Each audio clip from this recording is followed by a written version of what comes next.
Hello everyone, how are you all? I hope you all are fine and safe at your homes. Students, we were reading chapter 2 of book Honeysuckle. Name of the chapter was How the Dog Found Himself a New Master.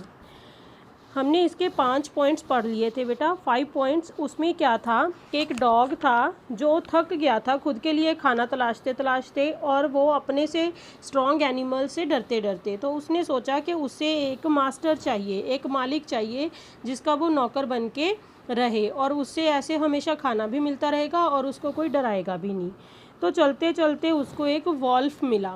Wolf था जो वो उसी की प्रजाति का animal था, और उसने वॉल्फ से पूछा कि क्या तुम मेरे मास्टर बनोगे। तो वॉल्फ उसके लिए रेडी हो गया। तो वॉल्फ ने बोला कि चलो हम आगे चलते हैं। जब वो आगे गए तो वॉल्फ को बियर की स्मेल आई, तो वो डर गया और डर के जंगल के अंदर चला गया। तो जब डॉग ने ये चीज़ देखी कि वॉल्फ है जो वो बियर से डरता है, इसका मतलब क्या है कि बियर वॉल्फ से ज़्यादा ताकतवर है, स्ट्रॉन्ग है, तो उसने बोला कि मैं अब तुम्हारा सर्वेंट नहीं बनूंगा, मैं बियर का ही सर्वेंट बनूंगा। तो वो बियर के पास चला जाता है। बियर को बोलता है कि क्या तुम मेरे मास्टर बनोगे। तो बियर एग्री कर जाता है। वो दोनों चल पड़ते हैं। तो बियर उसको बोलता है कि हम दोनों चलते हैं और हम एक हर्ड ऑफ काउज, एक गाय का एक झुंड ढूंढेंगे, मैं किसी गाय को मार दूंगा और हम दोनों पेट भर के खाना खाएंगे। तो आज हम यहीं से कंटिन्यू करेंगे बेटा। Point 6, they walked on and soon saw a herd of cows. तो वो चलते हैं और वहाँ रास्ते में वो क्या देखते हैं, जल्दी ही एक गाय का झुंड देखते हैं। But just as they were about to come up to it they were stopped by a terrible noise. लेकिन जब जैसे ही वो वहाँ पहुँचने वाले होते हैं गाय तक, तो वो रुक जाते हैं। एक टेरेबल नॉइस को सुन के, भयंकर सा आवाज़ सुन के वो रुक जाते हैं। The cows were mooing loudly and running in a panic in all directions. जो गाय थी वो मूइंग का मतलब होता है बेटा अजीब सी आवाज़ें निकालना। वो अजीब अजीब सी आवाज़ें निकाल रही थी, ऊंची आवाज़ में वो चिल्ला रही थी और भाग रही थी। पैनिक में मतलब परेशानी में, घबरा कर वो भाग रही थी इधर उधर, ऑल डायरेक्शंस में। The bear looked out from behind a tree and then he too ran hastily deeper into the forest. अब जो बियर था, भालू था, जो उसने एक पेड़ के पीछे खड़े होके देखा और फिर वो भी जल्दी से, हेस्टली का मतलब है फास्टली, तेजी से भागा जंगल के अंदर। Now why did I have to come here, said he to the dog, it's the lion who rules the forest in these parts. तो अब वो कहता है कि ओह मैं यहाँ क्यों आया, उसने डॉग से बोला। तो ये तो लॉयन है, बोला, जो कि पूरे जंगल पे राज करता है। जंगल के इस हिस्से पे तो लायन का राज है, मैं यहाँ पे क्यों आया। द लायन, हु इज़ ही। तो डॉग उससे पूछता है कि लायन वो कौन है। Don't you know he is the strongest beast on earth. तो वो बियर उसे बोलता है कि तुम्हें नहीं पता कि वो धरती पे, अर्थ पे सबसे ज़्यादा स्ट्रॉन्गेस्ट मतलब ताकतवर जानवर है। बीस्ट का मतलब होता है जानवर। Well then I'll say goodbye to you bear. I want a master who is stronger than anyone on the earth. तो अब जो डॉग है वो क्या करता है, वो कहता है कि अच्छा ऐसा है, तो फिर मैं तो तुम्हें अलविदा कह के जा रहा हूँ और मैं आई वॉन्ट अ मास्टर, मुझे तो एक ऐसा मालिक चाहिए जो सबसे ज़्यादा स्ट्रॉन्ग हो इस अर्थ पे। And off the dog went to ask the lion to be his master. तो फिर डॉग है जो वो लाइन के पास चला जाता है और उससे पूछता है कि तुम मेरे मालिक बनोगे। The lion agree to it and the dog stayed with him and served him for a long long time. तो लाइन है जो वो इस बात से सहमत हो जाता है और डॉग है जो वो बहुत लंबे टाइम तक उसके साथ रहता है और उसकी सेवा करता है। तो वो एक काफ़ी लंबे टाइम तक वो एक साथ रहती हैं। It was a good life and he had nothing to complain of. उसकी अब डॉग की ज़िंदगी थी जो वो अच्छी गुजर रही थी और उसके पास अब कोई शिकायत भी नहीं थी। For there was no stronger beast in the forest than the line.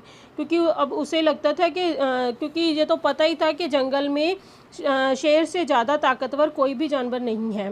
And no one dare touch the dog or offend him any वे।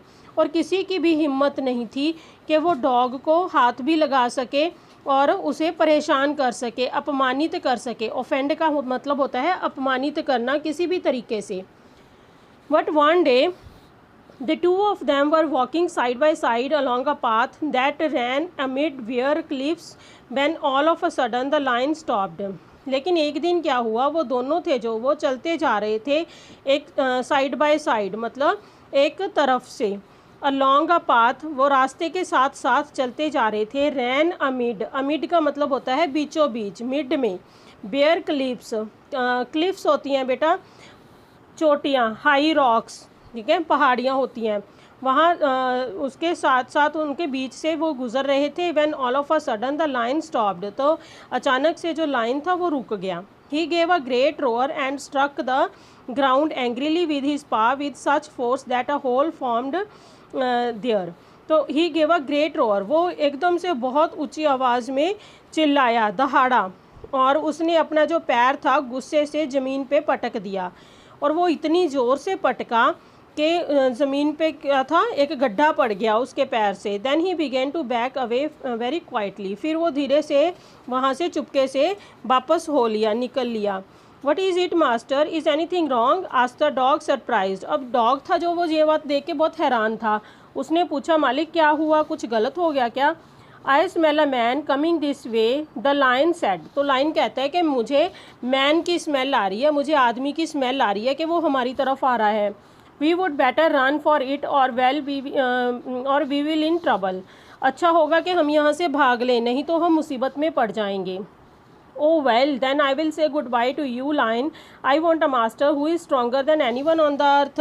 तो अब जो डॉग है वो लाइन को भी बाय बोल देता है। वो बोलता है कि मैं तो फिर आपको तो अलविदा कह दूंगा, क्योंकि मुझे तो कोई ऐसा चाहिए, अपना मालिक जो धरती पे सबसे ज़्यादा ताकतवर हो।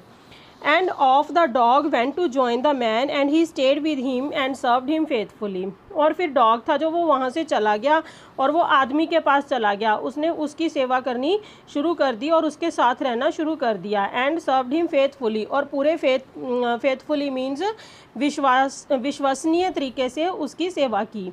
This happened long long ago, ये बहुत पहले की बात है। But to this day the dog is man's most loyal servant and knows no other master. लेकिन उस दिन से लेके आज तक जो डॉग है वो मैन का सबसे ज़्यादा लॉयल मीन्स वफादार नौकर है, और वो धरती पे और किसी को नहीं जानता और कोई उसका मालिक नहीं है। वो इंसान का सबसे ज़्यादा वफादार नौकर बन चुका है। ओके बेटे, आई होप आपको रीडिंग समझ आ गई होगी अच्छे से, और किसी को नहीं समझ में आया होगा कुछ भी तो आप लोग क्लास में पूछ सकते हो। Okay, have a nice day, thank you.